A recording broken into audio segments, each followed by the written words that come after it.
It is Sunday, January 25th. Yesterday, in Minneapolis, another American citizen was murdered by agents of ICE. His name was Alex Pretti. He was 37 years old. He was a nurse in the ICU at the local Veterans Administration Hospital in Minneapolis. His service in his life was in helping the veterans who fought in all of the wars that all of the presidents and other people created. In the afternoon, there was a contingent of ICE agents on a street, and they pushed a woman. Alex Pretti was there. He was filming. As a nurse, and as a citizen, and as a human being, he did what any of us would do in a time like that. He went to give aid to the woman. He stood between the ICE agents and the woman. In any other reality besides this Twilight Zone effing nightmare that we're living right now, he would be called a hero. He was pulled from the woman. They were both pepper sprayed. Neither one was attacking or doing anything to provoke the agents. There's video of this. This isn't my opinion. I've seen the video now from several different views. He was pulled off of the woman, thrown to the ground, and repeatedly beaten and kicked by 8 agents of ICE. He let them know that he was carrying a gun. Legally, he was carrying a gun.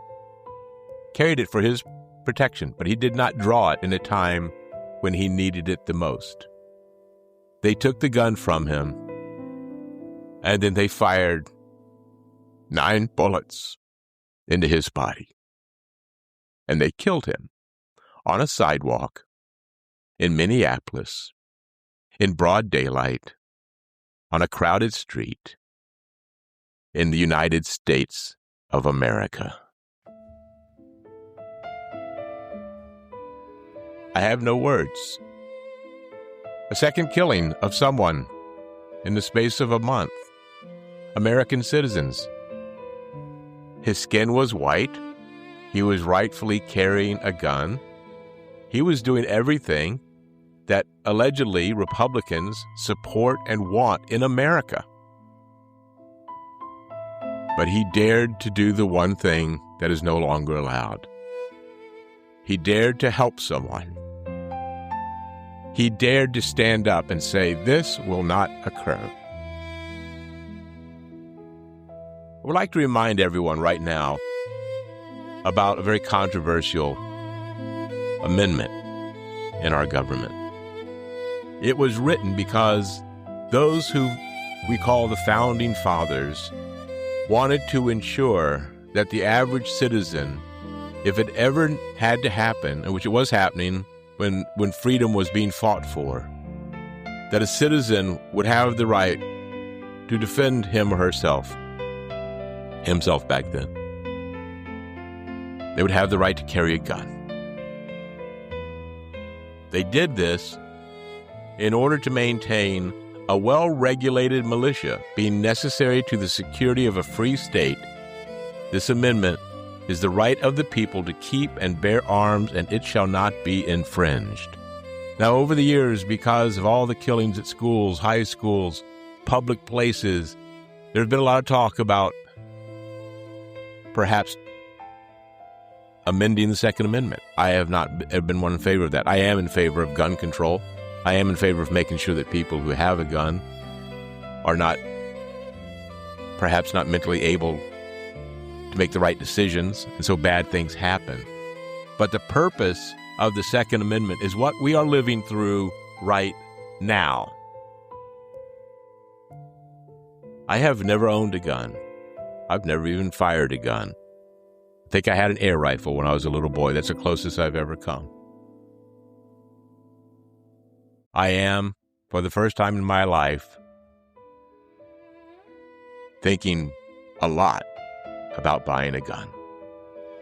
Because I believe we may be at a time when we, as Americans, have to defend ourselves from our own government.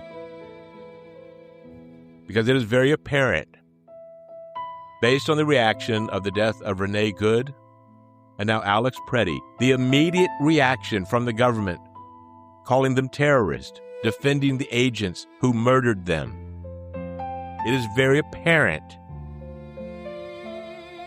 that those in charge have, in my opinion, lost their minds, or they are evil. The rest of the world thinks America has lost its mind. They listened to the president make an unhinged speech in front of the world in Davos this week, in which he couldn't remember if Greenland was Iceland or Iceland was Greenland. They heard him again talk about his imaginary 8 wars. And when government agents murder American citizens, we sit and watch the vice president, the president, Kristi Noem-Nothing, defend these people. Can you imagine if you or I and a group of our friends attacked someone on the street, someone defended them, and we shot and killed them? We would be in custody right now. We'd be looking for lawyers. Certainly no one would be defending us. They would be calling us what we are, murderers, accused murderers. And we would have to prove that there was justification for what we did. There is no justification. ICE is not an army. Oh, it is. You know what? Let me amend that. It is an army. It is Donald Trump's private army. It is Kristi Noem's private army. And it is an army being used not against immigrants, but against the American citizens. So for the first time in my life, I'm going to buy a gun, and I'm going to learn how to use it, and I'm going to get a permit that will allow me to open carry. In Florida, that's actually allowed. So as we sit back and we think about Alex Pretti and Renee Good and that little 5-year-old boy who is now in Texas, but was on the way home from school with his father in Minneapolis when ICE abducted him and his father. Now they're in Texas.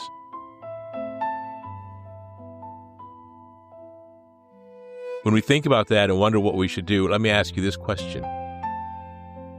If you have ever wondered what you would do if you had been a German citizen in, let's say, 1937 or 1938, you're doing it now. These are scary times. I'm not suggesting violence of any kind. I am not suggesting that you go out and put you or your family in harm's way. But we've got to start holding people accountable. Our country is slipping away, and there is a point of no return in what is happening right now. I think we're at it. This week, the Senate will vote on ICE funding. If it is not defunded completely and broken apart, not that I think that will stop it. I think they will find some way to keep it going, even if Congress takes away its funding, because we no longer play by sane rules. We don't play by the rules anymore in this country. Then every senator who votes to keep funding it is complicit in the death of the people who have been killed or harmed by ICE. It is time to take our White House back. It is time to take our country back. And the problem is, we're the peaceful ones. I don't see a day when, as abhorrent as it was when January 6th happened, you got to say, at least those people said, hey, we're going to put our money where our mouth is. They did what we would never think of doing. And they were properly punished for it for about 24 hours. So how does this all tie in with a guide for getting older? I'll say this. In America these days, if you want to continue getting older, you had better start looking around you and start thinking about what you can do to make this country safer and better. As I said in the last episode, I'm no longer going to ask you to be kind. I hope that you are in your daily life with your family and your friends, because right now kindness among those that we love is what we all desperately need. But kindness right now, my friends, will apparently get you killed, and no one will pay for your death. There's no accountability. I'll keep making these as long as I'm able to. And this season is once again titled, Get Off of My Lawn. Only now I would say, Get Off of My Lawn, Trump administration. Until the next time, be safe. Watch out for yourself. Be smart. Stay informed. This is Bill Monty.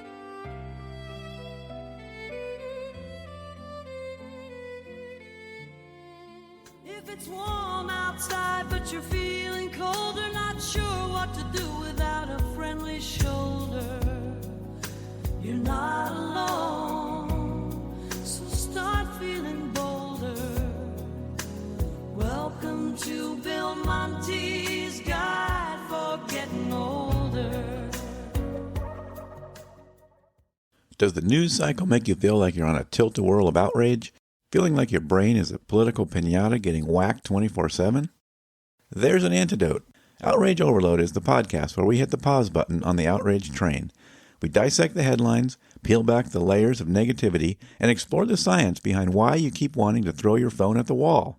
Before you lose another brain cell to outrage fatigue, check out the Outrage Overload podcast at outrageoverload.net or wherever you get your podcasts.